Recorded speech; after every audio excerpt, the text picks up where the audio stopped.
The landscape of Middle Eastern security has been irrevocably altered following a series of high-intensity military operations that have proven more volatile than any recent global conflict. The opening phases of this confrontation saw the catastrophic neutralization of top leadership figures, a development that has sent shockwaves through international diplomatic circles. This sudden vacuum in authority highlights a critical vulnerability: the infiltration of intelligence networks. Reports indicate that internal security apparatuses were compromised at the highest levels, allowing opposing intelligence agencies to monitor movements and execute precision strikes with devastating efficiency. When a defense structure is undermined from within, even the most fortified positions become little more than hollow shells against a determined adversary. A significant factor in this escalation was a catastrophic miscalculation regarding the efficacy of peace negotiations. While diplomatic discussions were reportedly underway in Geneva, they appear to have served as little more than a strategic distraction. This serves as a grim reminder that a desire for peace, when not backed by equivalent military strength, can become a strategic blind spot. History has frequently demonstrated that the presence of olive branches on a negotiating table can be used to mask the movement of weapons in the field. The international community has voiced strong opposition to the targeting of sovereign leaders and the pursuit of forced regime changes, citing violations of fundamental international norms. Yet these objections have done little to halt the momentum of the kinetic engagement. The conflict has also underscored the harsh reality of asymmetrical warfare in the modern era. The disparity in aerial dominance and technological integration is stark.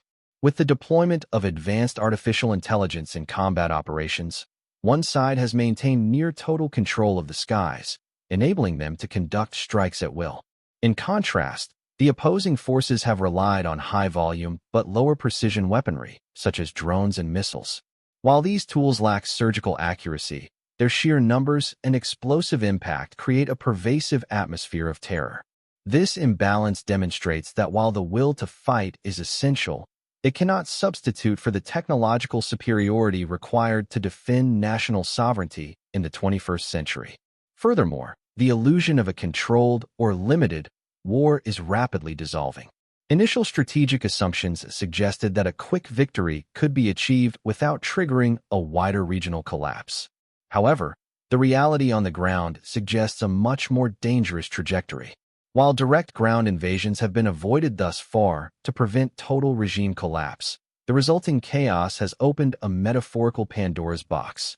The consequences are extending far beyond the immediate combat zone, threatening vital maritime corridors such as the Strait of Hormuz. The sinking of commercial vessels attempting to navigate these waters poses a direct threat to global energy supplies and economic stability.